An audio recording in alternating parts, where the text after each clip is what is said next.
So, let's talk about Yoku Isagi. So, who's Yoku Isagi? You can say Yoku is a lot of names. He's your MC of Stick Block. You can say he's the Isagi 2.0. You can say he's as good as Isagi. What if I told you he's none of that? Absolutely none of that. Like, my guy has aura every single time. This one is so comparable to, like, the original first selection Isagi.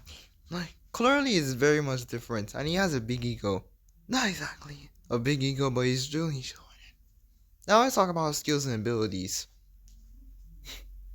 He has good speed. He has a direct shot. He also got blitz shot. And he has right speed elastic, which is new actually. And also he has off ball movement, so I'll just add that to it. Anyway, these are his skills and the abilities that he has. Now let's get to the real concept. Change.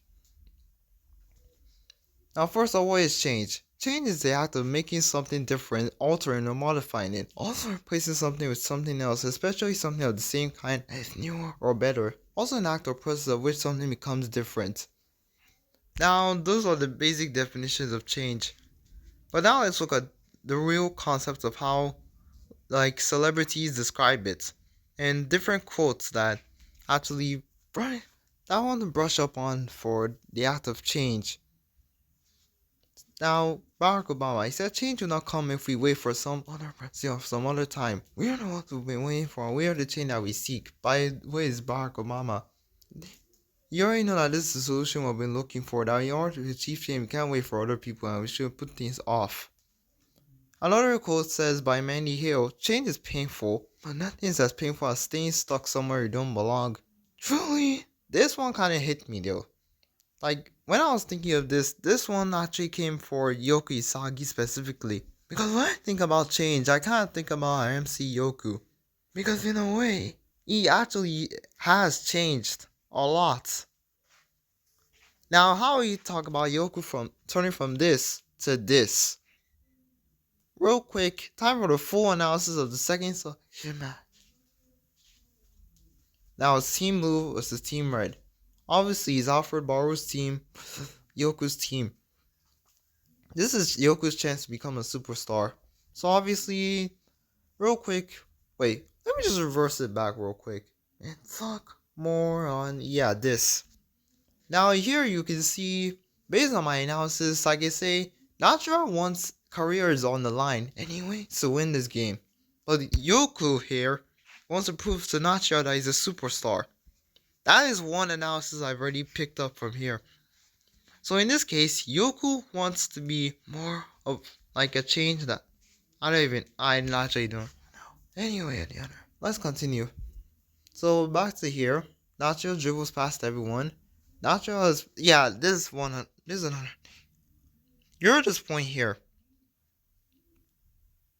The point that says, you know when he blocks the shot, he told him that he's being useful for once. It proves another point that Nacho, in this case, Dharma has never been useful at all in his entire time in the entire bulwark. So we can just brush up on that fact. Now we used to talk about this. He said he has to look for the Anyway, so he said he has to look for the ego that swells more in this game. Another thing that I just need to brush up on. You can see the three auras. Now we can see Alfred's aura, Natura's aura, and Narume's aura. These three are swirling up in this game, but turns out that this one is swirling up the most, which means he has found out who to pick. And now that he's gonna rush on the ball, he realized something that, he has a weapon that he doesn't have. And now we get to see much of his ego. And the first time you get to see this match, I am getting my nails on. Now we get to see chemical reaction from Nachira and Yoko. Oh yeah, in this moment, let me quickly talk about it. He just said proves your point. He's trash. This is where I want to talk about. You know, Nachira never really has any ego that swells up this much in this game. But specifically, he's when it's against Alfred that he goes all out. Because my man, in the first selection, he scored 5 goals against this guy. Now he scored 4 goals against him. And he's literally destroyed him every single chance he has. Like, these two don't have their get backs. He literally says it every time. Like, you just know how to piss him off every single chance he gets. But you know what Alfred says back? You wanna cry like a pussy? Try and destroy me first. Yeah. This proves one analysis that I have for it between Alfred and Nacho.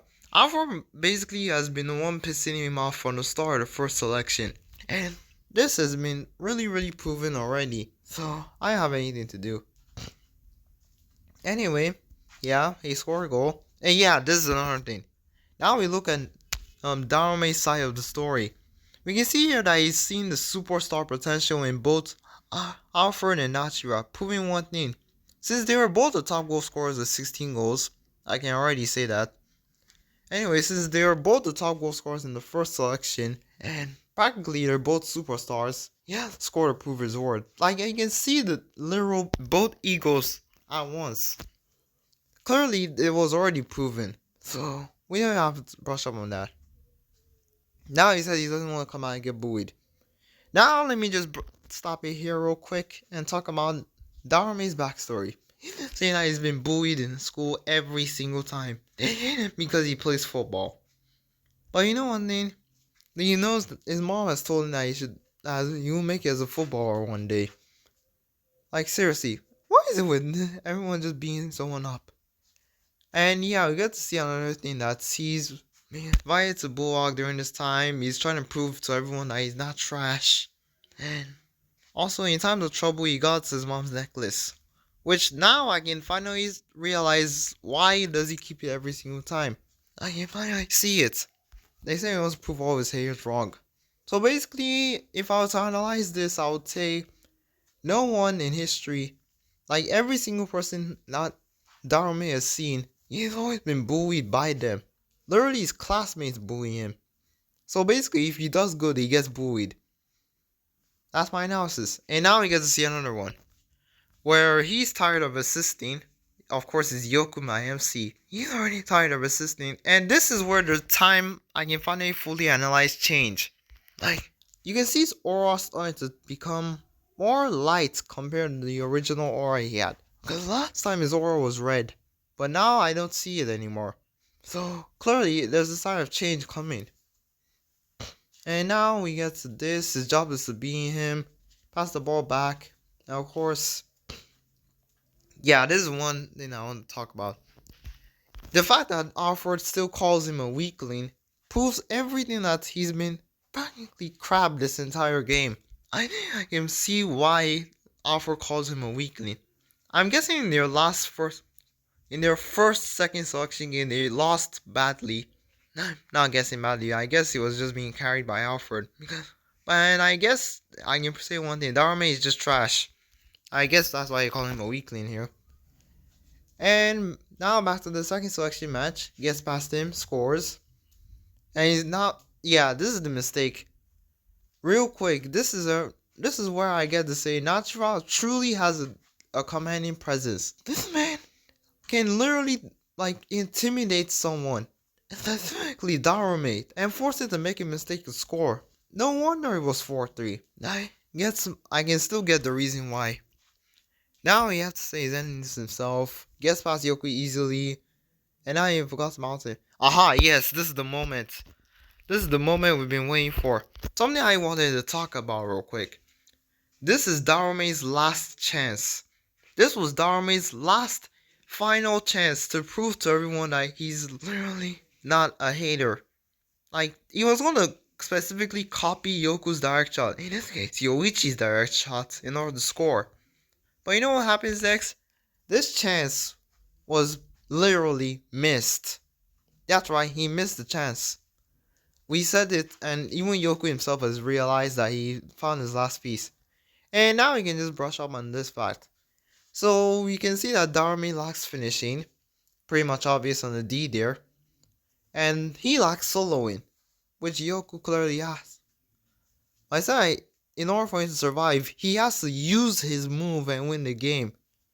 Also, ignore my typing error, I just had problems with that. Anyway, so since he basically is just bad at that, he has to basically change himself in order for it to work. So, in a way, Yoku is ready to change. And now that Nacho has the ball, he's starting to show his ego. And it's even proven now that he's now blocked every spot that he wants to take. He's showing signs of off the ball movements and signs of change here because his aura is starting to change up a little bit. More than it has. In a way, his star aura is completely like taking over the entire pitch. He when also by the way, I just want to brush on the fact Yoko's aura always swells every time he wants to make an impact. And also when he's analyzing the game. So in this way, he's changing his approach and it's time to be reborn. Yep, the moment I've been waiting to see. Now we get to see a changed version of Yoku. Now I've been waiting to talk about this. So first he chops the ball. You already know. Oh yeah, chops the ball. Then he gets it the other side. Now he's about to get his trump card ready. What if I told you this change was what I've been waiting for? This is the change I want to see. Right dribble, speed rush, add them together you get right speed elastic. That is the newest move that we finally get to see. And now we get to see the real godlike change that obviously God himself has planned. Now I will say this. This is the moment Yoku has officially become a new being. He's went from his original, the man that had zero ego, to now a newfound ego to score. And he truly has become different. So in a way, Nacho himself has seen the new striker potential in this. Like, it's already in this chapter that he sees the new potential of Yoku to be the best striker in the world.